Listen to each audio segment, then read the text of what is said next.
नमस्कार दोस्तों, आज मैं भारत सरकार के एजुकेशन सिस्टम और भारतीय जनता पार्टी के सरकार की पोल पट्टी खोलने जा रहा हूं।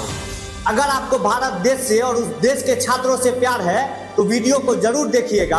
आपको समझ आ जाएगा कि कैसे भारतीय जनता पार्टी की सरकार परीक्षा के नाम पे छात्रों से मोटी कमाई कर रही है। और ये जानने से पहले ये समझ लीजिए कि पूरे भारत का शिक्षा बजट कितना है और कैसे देश के एजुकेशन सिस्टम को मोटी कमाई का जरिया बनाकर रख दिया गया है। एक तरफ सरकार बात कर रही है कि हम युवाओं को मुफ्त शिक्षा देने का प्रयास कर रहे हैं, तो वहीं दूसरी तरफ परीक्षा के नाम पर अरबों खरबों ऐंठे जा रहे हैं इस देश के गरीब छात्रों से। वर्ष 2025-26 में भारत का शिक्षा बजट लगभग 1.39 लाख करोड़ रुपया कर दिया गया है, लेकिन इस बजट का बार बार पेपर लीक, परीक्षा रद्द या अन्य कारणों से दुरुपयोग किया जा रहा है।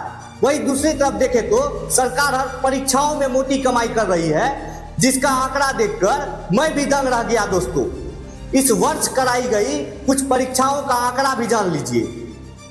नीट के छात्रों से लगभग 1.92 हजार करोड़, जेई मेंस के छात्रों से लगभग 1.95 अरब करोड़, जेई एडवांस के छात्रों से लगभग 7.43 करोड़, CUET यूजी से लगभग 1.76 अरब करोड़, यूजीसी नीट से लगभग 48 करोड़, SSC CGL से लगभग 18 करोड़, SSC CHLS से लगभग 25 करोड़, RRB NTPS से लगभग 5.12 अरब करोड़ और RPB ग्रुप डी से लगभग 2.20 अरब करोड़ रुपए है।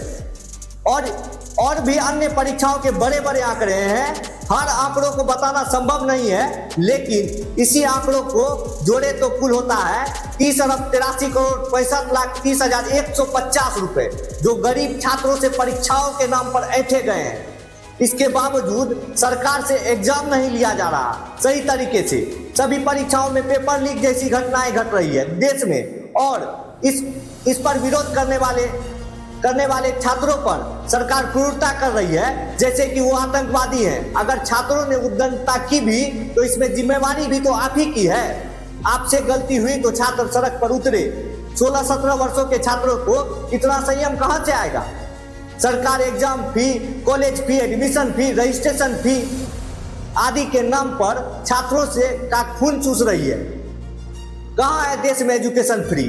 एक माँ बाप के जीवन की कमाई चली जाती है बच्चे को पढ़ाने में, बच्चे का जीवन बनाने में। सरकार सिर्फ और सिर्फ कमाई में लगी है। आज का छात्र क्या चाहता है? शिक्षा सबके लिए सस्ते में उपलब्ध हो, लेकिन अभी माँ बाप की जीवन भर की जमा पूंजी शिक्षा में ही चली जाती है। गुणवत्तापूर्ण शिक्षा मिले, परीक्षा समय पर हो और पारदर्शी हो, लेकिन अभी परीक्षा को इतना पारदर्शी बना दिया है कि पूंजीपतियों के बच्चे तो पहले से ही क्वेश्चन लेकर चले आते हैं। यही तो सदाचार मुक्त शिक्षा व्यवस्था है और परीक्षा व्यवस्था है, जिस मकसद से बीजेपी को सत्ता में जनता ने लाया। जनता की गुलामी करने के बजाय पूंजीपतियों की गुलामी कर रही है सरकार। दोस्तों, क्या लगता है आपको, क्या इस देश में एजुकेशन मुफ्त होनी चाहिए या नहीं होनी चाहिए? दोस्तों, हमें मुफ्त बिजली नहीं चाहिए मुफ्त राशन। जब जड़ को ही खोखला कर दोगे तो कहां से फल आएगा? इतिहास गवाह रहा है कि जो भी सरकार छात्रों को आंख दिखाने का काम की है, वो सरकार जड़ से ही मिट गई है। बीजेपी भी आज इसी कगार पे है। दोस्तों, एजुकेशन सिस्टम में बदलाव की जरूरत है और किस किस चीजों में बदलाव की जरूरत है, ये कमेंट करके बताइएगा। छात्रों के हक और अधिकार की लड़ाई के लिए वीडियो को दबा के शेयर कीजिएगा और मेरे चैनल फैक्ट्स देश दुनिया को फॉलो और सब्सक्राइब जरूर कर लीजिएगा। जय हिंद, वंदे मातरम, जय श्री राम। दोस्तों।